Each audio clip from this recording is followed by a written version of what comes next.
Hey guys, and welcome back to my channel. I'm just so excited to be back. Basically my camera broke. I dropped it whilst filming and it took over 6 weeks to get it fixed. I'm mentioning Currys because they're awful. No one used them for insurance because why am I waiting 6 weeks? But I'm so glad to be back. And since you guys saw me, I have passed all my exams. I am basically a doctor. So you know what? You got to talk to me nicely. You got to talk to me nicely, yeah? Because Dr. No, I'm sorry, I'm not even serious. But yeah, I passed all my exams. But obviously from the title, I did not pass it the first time. I didn't even pass it the second time. It took me 3 times to get it right. But yeah, I'll talk about more in detail. Before we begin, if you could subscribe, I'd really appreciate it. We are on road to 1K. Like, let's get there, and yeah, like, let's just get into the video. So because of COVID, the exams that we were supposed to do, we didn't actually do. So they made us do this thing called a CWE, which is clinical workplace examination. So I had to do 2. I did one at a GP and then one in hospital. So the GP one I passed. It was the hospital one. So this was back in November. Like, you know, from as soon as I went in, the examiner was bad vibes, like I was like, hi. She's like, I was like, alright, cool. Okay, cool. And like that already just made me nervous. So I'm now trying to put on the PPE, so I'm trying to wear the aprons. And then like they had this mask and visor put together that I've never seen in my life. So I'm looking at it like, how do I use this? Like, literally, how many medical students does it take to put this mask on? Because it's just like, what is going on? And then like the lady saw me struggling, the examiner saw me struggling. She won't say anything. I was just like, oh, like, excuse me, like, how do you use it? She's like, you tie it. So I can see that's broke, but I don't know how to tie it. And then yeah, she didn't help me. So in the end, I had to kind of work out myself. But already, like, I'm just like, oh my gosh. And then the patient I had, she had double vision. So like I took her history and that was all fine, and then came to examination. So the way of this exam actually works is like you have 30 minutes to take a history and to do an examination, and then 15 minutes with the examiner to just talk about diagnosis, investigations and management plan. So yeah, like in this half an hour I'd taken the history, that was all fine, and then I moved on to the doing the exam. So obviously because she had double vision, I just started off with doing like cranial nerves, like the eye ones. I'm not going to go into the numbers. And then she's like, you have loads of time. So I was like, okay, cool, let me do a full cranial nerve and upper and lower limb examination. And then I just had like a listen of her heart and of her lungs as well. So when it came to like the questioning bit, like this was just you know, the bad vibes just continued. Like, she was just making me nervous. I was sweating. She was just asking me questions that didn't need to be asked. I was just like, oh my gosh. And we left. So, you know, you guys know Ben, my clinical partner. He's in like all my other vlogs of placement. Me and him had the exam at the same time. And I was like, oh, what did you get? He got asthma. Asthma. Simple asthma. I was like, then on top of that, his examiner was nice. His examiner was all busting jokes.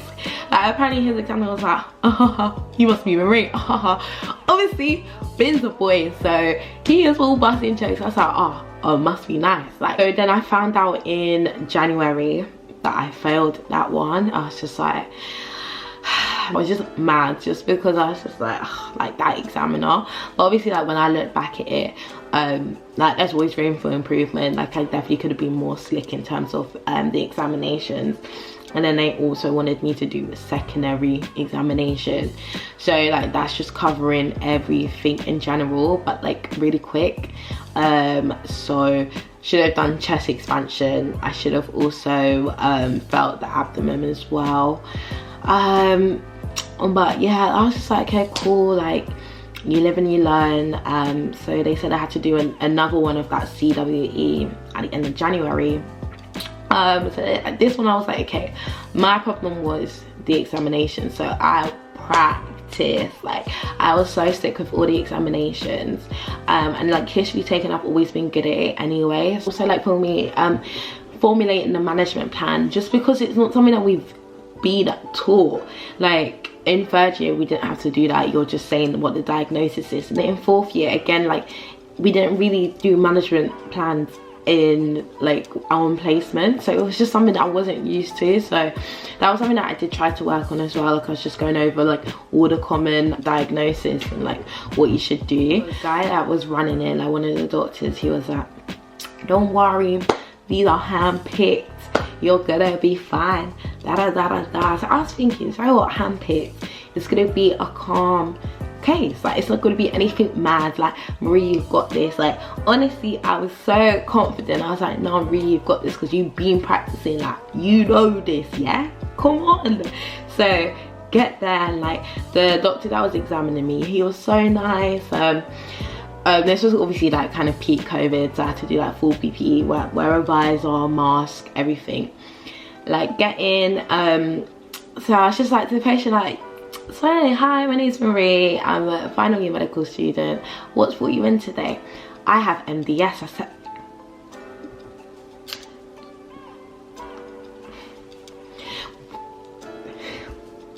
in my head I was just like,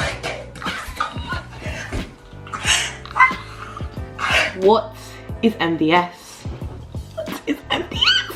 But he was like, I've got MDS, but I've come in because I have a temperature. But in my head I was just like, what is MDS?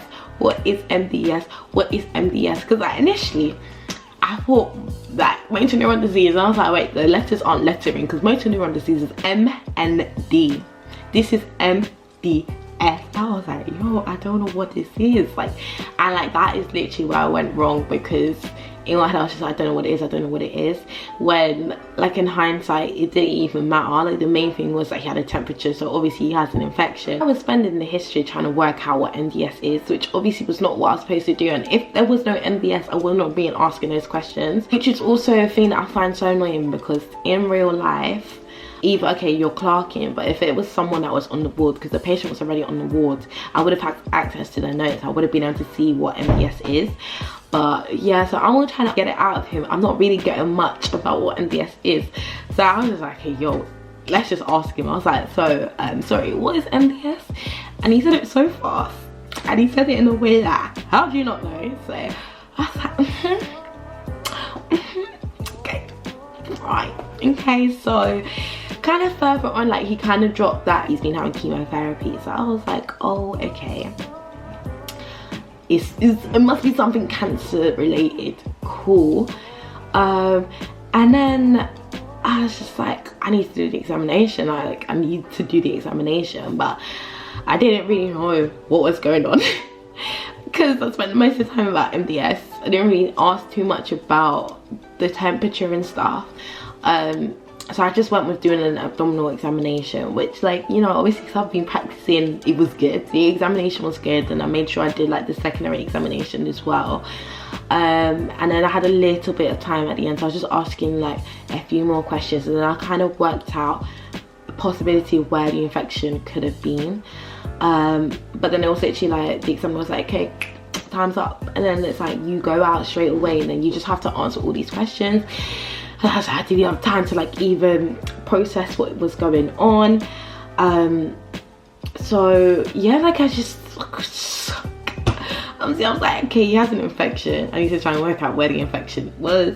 But yeah, like again, like I kind of knew as soon as I left that it was definitely better than the first one that I did, but I could have done better.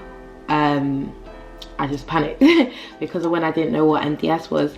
And like when I say panicked, like I started hyperventilating, because obviously I was just in my head, I was like, you liar, you liar, you said this was hand picked, you picked this for me, MDS. I didn't even tell you guys what MDS stands for. So it's myelodysplastic syndrome. It's a rare blood cancer. Like, who am I supposed to know that? I found out on the 8th of February. So this is when we got our written results and CWE results, like for the retake. King's was so bad, like they initially released it and then they were like, oh no, sorry, what was uploaded wasn't correct. So we didn't even get our results until like literally like 4 p.m. So I passed the writtens, but like, yeah, honestly I was just like, okay, whatever. I didn't even care. Obviously I was just more worried about the CWE. And then like normally they will send you an email to be like, okay, you passed, you failed, what you got. Like this time they're like, you need to go on student records. So when I went on student records, all it said was deferred, and I was like, what does that mean? Like no one told me if I passed or I failed. So I had to email like the year 5 people, and like they were just sent me like a generic email like, oh, you should find out soon. No, I want to find out today. I want to find out today because I was just getting so anxious. I had to email like the doctor that like organised the CWE, and then he was just like, oh yeah, no, yeah, you failed. I said, great. And then like I just remember like that when I started crying, like proper crying, and like heavy tears. Like I would just put the blanket over my head and I'm just like and like I cried. I'd say I cried. That whole thing went on for like maybe like an hour, and like, I would have loved to have passed because obviously that day was when everyone else found out that they passed, and everyone was like, doctor, doctor, doctor, hey, and I was just like, it must be nice. Yeah, she must be nice. Like, after that day I was like, okay, it is what it is. Like obviously I'm upset that I can't, that I haven't passed, and I have this other thing. So after that we had to do OSCEs. So OSCEs is what we were supposed to do in January, but it got cancelled because of COVID. So instead we did a Zoom OSCE, and basically had a month to revise. I literally went from like 0 to 100.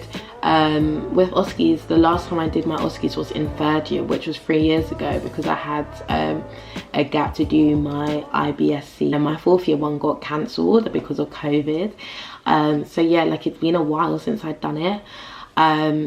But OSCEs is one that it was obviously much harder than the CWE because it tests everything. The OSCEs were online.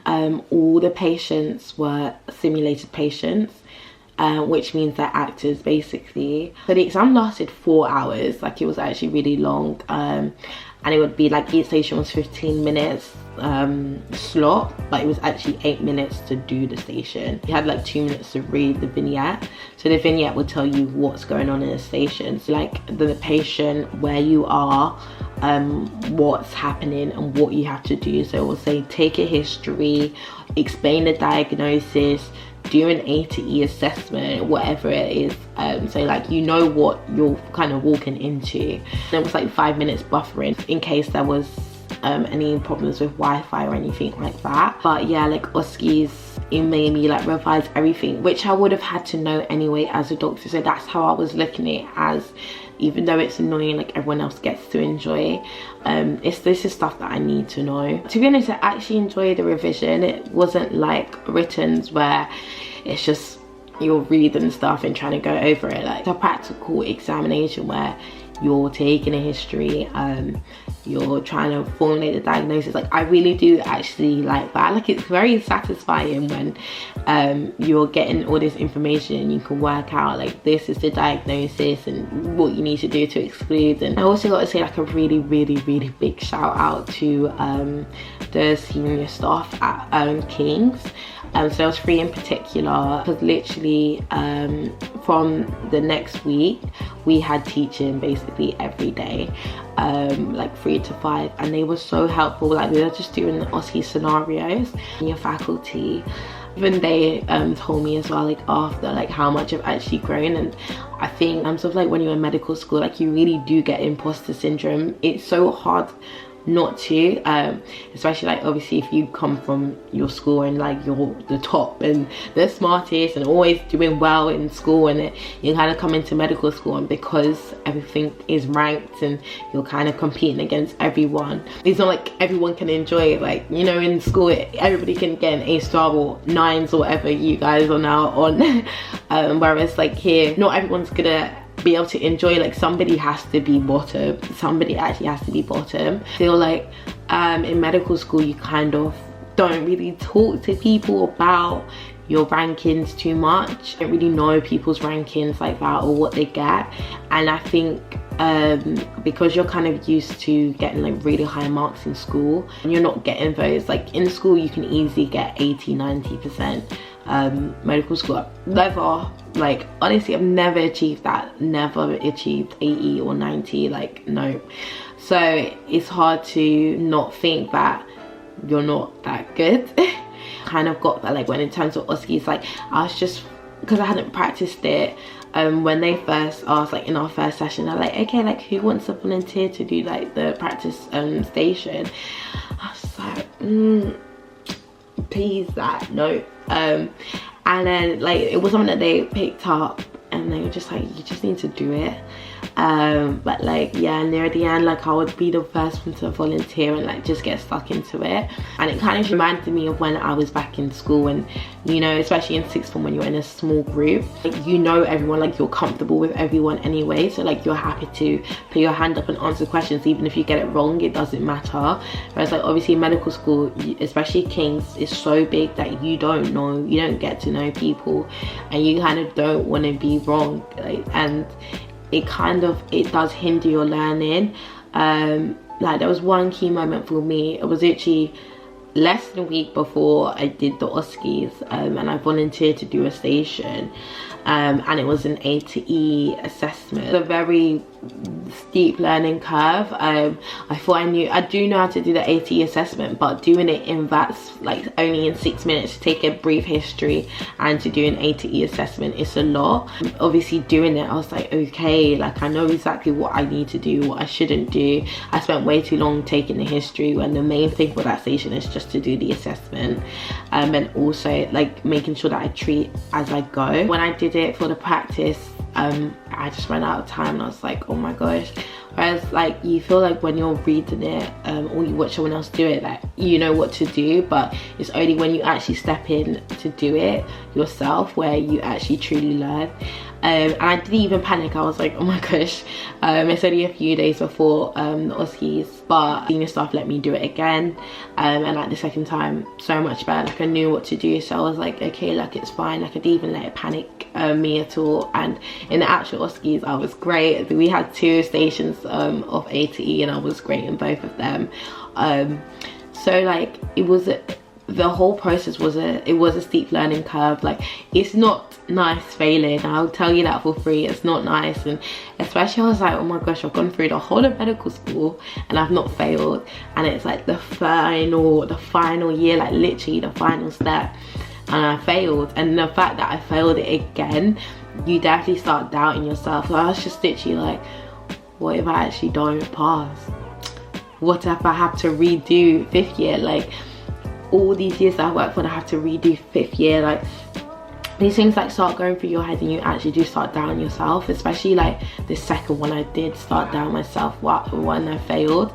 And even like after the OSCEs, like I knew I did relatively well, and we found out the next day, and honestly like it made me appreciate passing and becoming a doctor so much more, because it's like I worked for this one, like this one, I worked for it. So where do you see me being like, call me doctor, put some respect on my name?